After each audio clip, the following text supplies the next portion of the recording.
बच्चे कैसे हैं आप लोग। उम्मीद है सभी कोई ठीक होंगे। एक बार फिर स्वागत है आप लोगों का न्यूटेरिक बायोलॉजी क्लासेस में एक नए टॉपिक क्रोमोसोम के साथ। सबसे पहले जाने क्रोमोसोम को हम क्रोमोसोम क्यों कहते हैं। क्रोमोसोम को क्रोमोसोम इसलिए कहते हैं कि जब क्रोमोसोम को कोशिका विभाजन के समय न्यूक्लियस के अंदर देखा तो उसे कलर से डाई किया। कलर से जब डाई किया गया तो वह धागा नुमा जो संरचना है जिसे हम क्रोमोसोम कहते हैं वह उस रंग में रंग गया। तो उस रंग में रंग जाने के कारण उसके लिए ग्रीक वर्ड दिया क्रोमा। दूसरा सोमा अर्थात बॉडी, चूंकि वह रंगीन बॉडी बन गया, रंगीन काय बन गया, इसलिए उसको कहा सोमा अर्थात बॉडी। यानी क्रोमोसोम दो ग्रीक वर्ड के मिलने से बना, क्रोमा अर्थात कलर, सोमा अर्थात बॉडी। अब आप लोग इसे नहीं भूलिएगा कि क्रोमोसोम का नाम क्रोमोसोम ही क्यों पड़ा।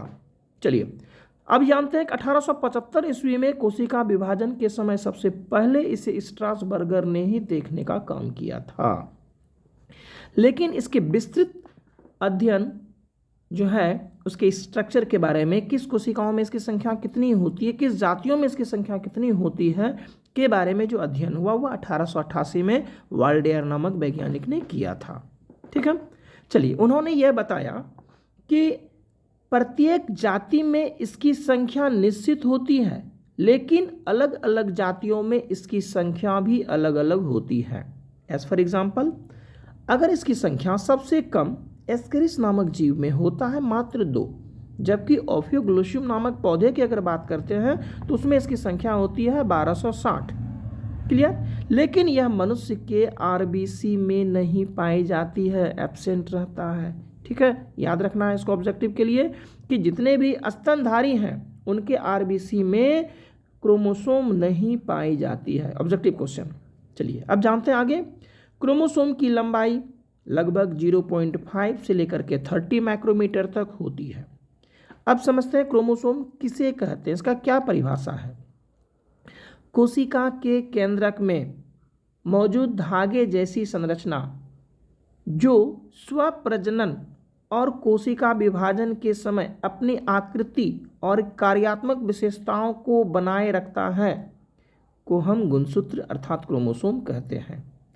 अर्थात क्रोमोसोम कहाँ पाई जाती है, केंद्रक में पाई जाती है, और इसमें सेल्फ डुप्लीकेशन स्वप्रजनन की क्षमता होती है।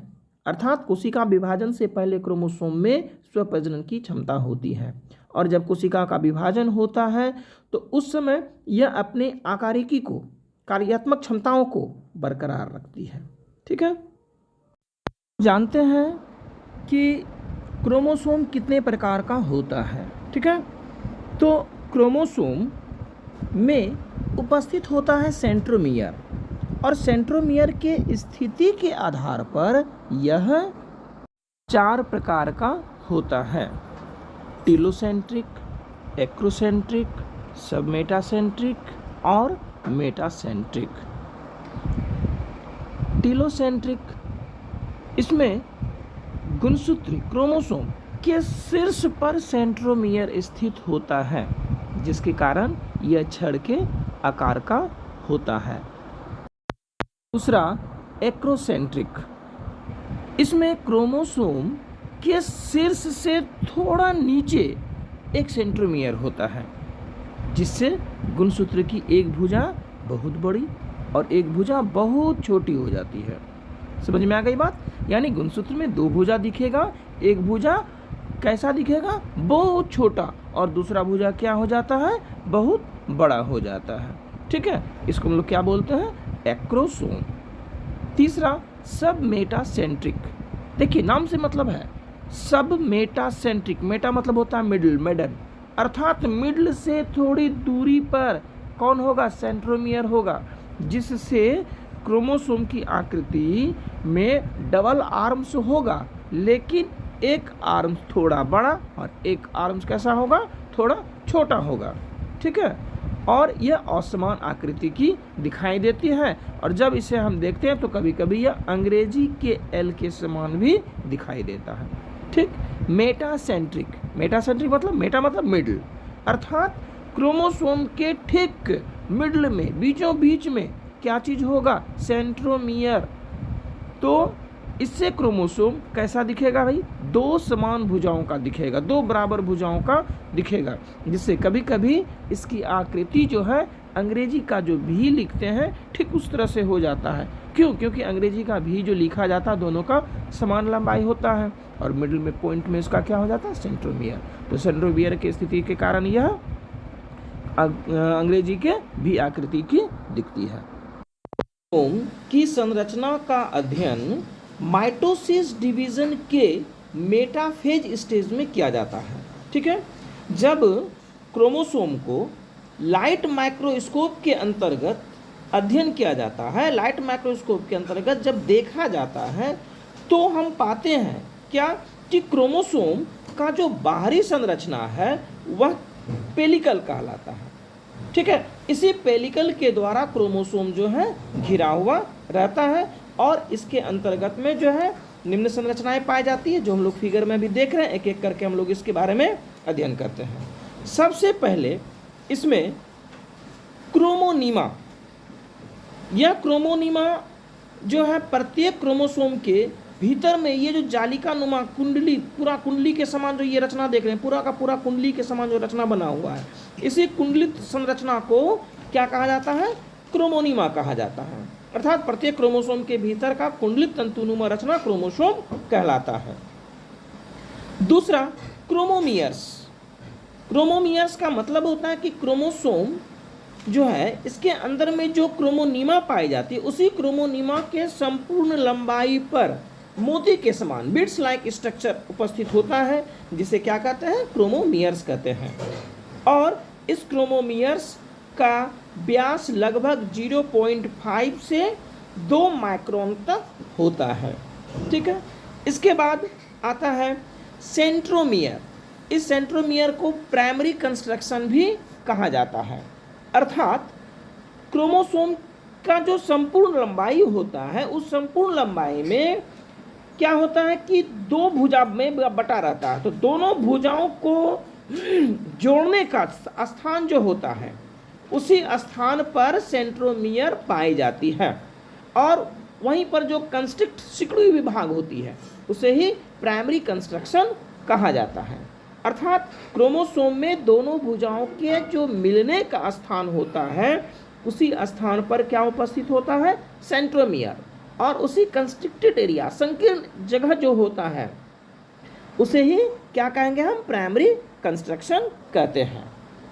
सेंट्रोमियर जब कोशिका का विभाजन होता है उस समय क्या करता है?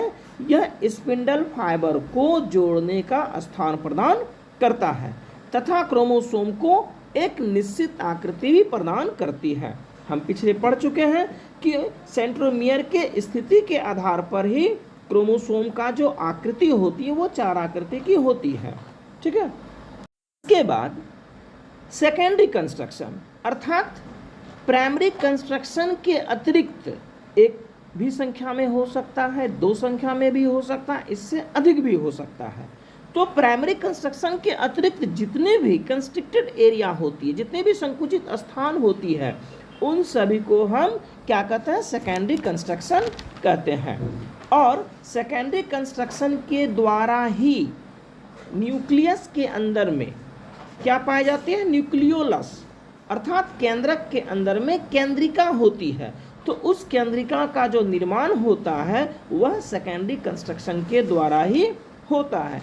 इसलिए सेकेंडरी कंस्ट्रक्शन को न्यूक्लियर ऑर्गेनाइजेशन भी कहा जाता है। ठीक है, चलिए अब देखते हैं टीलोमियर। टीलोमियर का मतलब होता है कि क्रोमोसोम का जो शीर्ष होता है, एंडिंग पार्ट होता है, दोनों तरफ का एंडिंग पार्ट, उसे ही क्या कहते हैं? टीलोमियर कहते हैं। ठीक है ना, यानी क्रोमोसोम के दोनों अंतिम सिरा जो होता है क्या कहलाता है? वो टीलोमियर कहलाता है। और यह टीलोमियर 2 क्रोमोसोम को आपस में जोड़ने से रोकने का काम करता है ताकि 2 क्रोमोसोम आपस में जुड़ ना सके। ठीक है, चलिए इसके बाद सैटेलाइट। यह सैटेलाइट जो है ये प्रत्येक क्रोमोसोम में नहीं पाई जाती है, लेकिन कुछ क्रोमोसोम में देखा गया है कि सेकेंडरी कंस्ट्रक्शन के बाद का जो हिस्सा होता है गोलाकार संरचना जैसी बनी होती है, उसी संरचना को सैटेलाइट कहा जाता है, और जिस क्रोमोसोम में सैटेलाइट प्रेजेंट होता है उसे सेट क्रोमोसोम कहा जाता है। ठीक है बच्चों, इस फिगर को हम लोग इस तरह से थ्योरेटिकल के रूप में समझते हैं। सबसे पहला मैंने क्या बताया फिगर में, क्रोमोनीमा, अर्थात प्रत्येक क्रोमोसोम के भीतर का जो कुंडलित नुमा रचना देख रहे हैं, स्प्रिंग के समान जो रचना है, उसे ही क्या कहते हैं, क्रोमोनीमा कहते हैं। क्रोमोमियर्स, क्रोमोनीमा जो कि एक एंड से लेकर दूसरे एंड तक क्रोमोसोम में पाई जाती है, उसमें ही अरेंजमेंट रहता है, मोती के समान रचना, बिट्स लाइक स्ट्रक्चर होता है, जिसे क्या बोलते हैं, क्रोमोमियर्स कहते हैं। इस क्रोमोमियर्स का व्यास 0.5 से लेकर के 2 माइक्रोन तक होता है। सेंट्रोमियर, प्राइमरी कंस्ट्रक्शन, अर्थात क्रोमोसोम के दोनों भुजाओं के मिलने के स्थान को सेंट्रोमियर कहते हैं या प्राइमरी कंस्ट्रक्शन कहते हैं। यह सेंट्रोमियर जो होता है, यह क्या करता है, दोनों क्रोमोसोम की जो 2 भुजा होती है उसे आपस में यह जोड़ने का काम करता है। सेंट्रोमियर कोशिका विभाजन के समय क्रोमोसोम को स्पिंडल फाइबर से जोड़ने का स्थान प्रदान करता है तथा क्रोमोसोम को एक निश्चित आकृति प्रदान करता है। इसके बाद सेकेंडरी कंस्ट्रक्शन, प्राइमरी कंस्ट्रक्शन के अतिरिक्त 1, 2, 3 की जो भी संख्या में हो, ठीक है, उसे सेकेंडरी कंस्ट्रक्शन कहते हैं। और इसे न्यूक्लियोलर ऑर्गेनाइजर भी कहा गया है। क्यों? क्योंकि यह न्यूक्लियोलस का निर्माण करता है, इसलिए, ठीक है ना। यानी कि क्रोमोसोम पर प्राइमरी कंस्ट्रक्शन के अतिरिक्त जो अन्य संकुचित स्थान होती है उसे सेकेंडरी कंस्ट्रक्शन कहते हैं। इसके द्वारा न्यूक्लियोलस अर्थात केंद्रिका का निर्माण होता है, इसलिए इसे न्यूक्लियर ऑर्गेनाइजर भी कहा जाता है। इसके बाद टीलोमियर, टीलोमियर किसे कहते हैं, क्रोमोसोम का दोनों शीर्ष जो है वह टीलोमियर कहलाता है। ठीक है, यह टीलोमियर क्या करता है, 2 क्रोमोसोम को आपस में जोड़ने से रोकने का काम करता है। इसके बाद सैटेलाइट, यह सैटेलाइट प्रत्येक क्रोमोसोम में नहीं पाई जाती है, लेकिन जिस क्रोमोसोम में यह सैटेलाइट पाई जाती है उसे सेट क्रोमोसोम कहते हैं। ठीक है, अर्थात प्रत्येक सैटेलाइट जो है यह क्रोमोसोम के सेकेंडरी कंस्ट्रक्शन, जिसे न्यूक्लियर ऑर्गेनाइजेशन भी कहा जाता है, के अंतिम भाग में गोलाकार ऐसी रचना बनी होती है, जिसे क्या कहते हैं, सैटेलाइट कहते हैं। ठीक है, अब हम लोग क्रोमोसोम के कार्य के बारे में समझते हैं। पहला, यह आनुवांशिक लक्षणों को अर्थात पैतृक लक्षणों को एक जनरेशन से दूसरे जनरेशन में पहुंचाने का कार्य करता है।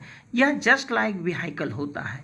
ठीक है, इसी में डीएनए पाई जाती है और डीएनए का क्रियात्मक इकाई जीन होता है, जो क्या करता है, जिसमें माता पिता का लक्षणों का समावेश होता है। ठीक है, यानी कि दूसरा, गुणसूत्र जीवों की क्रियात्मक गतिविधियों को नियंत्रित करता है, अर्थात पैतृक लक्षणों को जो उसके एक जनरेशन से दूसरे जनरेशन में लेके जाएगा। ठीक है ना, तो उसी को यह क्या करता है, कंट्रोलिंग करने का काम करता है। इसके बाद तीसरा, यह जीवों के विकास और विभेदन को नियंत्रित करता है। तो विकास जो होता है और विभेदन जो होता है, तो ड्यू टू क्रोमोसोम के कारण ही, क्योंकि क्रोमोसोम में उपस्थित जीन डीएनए जो होता है वही क्या करता है कि उसी में लक्षणों का समावेश होता है, जिसके कारण एक ही माता पिता के 2 संतानों में भी वेरिएशन विभिन्नताएं होती है। गुणसूत्र का हेट्रोक्रोमेटिन क्षेत्र को क्या कहा जाता है, न्यूक्लियोलस, न्यूक्लियोलस का निर्माण करता है, अर्थात हेट्रोक्रोमेटिन क्षेत्र किसे कह रहे हैं, वही सेकेंडरी कंस्ट्रक्शन। ठीक है, जिसको हम लोग क्या कहते हैं, न्यूक्लियर ऑर्गेनाइजर, अर्थात यह न्यूक्लियोलस का निर्माण करता है। ठीक है, इसके बाद क्रोमोसोम की संख्या एवं संरचना में परिवर्तन होने से गुणों में भिन्नताएं पाई जाती है। ठीक है, ये कैसे गुणों में भिन्नताएं पाई जाती है, इसका डिटेल्स हम लोग आगे के म्यूटेशन में इस चीज़ को क्लियर करेंगे। बस इतना समझे हम लोग कि अगर क्रोमोसोम की संख्या बढ़ जाए, संरचना में परिवर्तन हो जाए या संख्या घट जाए, तो इससे कुछ भी प्रकार की घटना घट सकती है। इसका एज फॉर एग्जाम्पल आप कह सकते हैं उसे सिंड्रोम कंडीशन उत्पन्न हो सकता है। यह सिंड्रोम क्या है, डाउन सिंड्रोम, क्लिनफिल्टर सिंड्रोम के नाम से भी इसे हम जानते हैं, जिसे हम लोग म्यूटेशन चैप्टर में इसे स्पष्ट रूप से समझेंगे। केमिकल कंपोजिशन में डीएनए लगभग 40%, RNA 1.5%, histone protein 5%, non histone protein भी पाई जाती है 8.5%। ठीक है ना। तो चलिए अब हम लोग अगले क्लास में अगले नोट्स से फिर हम लोग मिलेंगे। ठीक है ना। तब तक के लिए बाय बाय। और अब इसे सब्सक्राइब करके लाइक करना ना भूलें और अपने दोस्तों के बीच में भी अवश्य ही शेयर करें।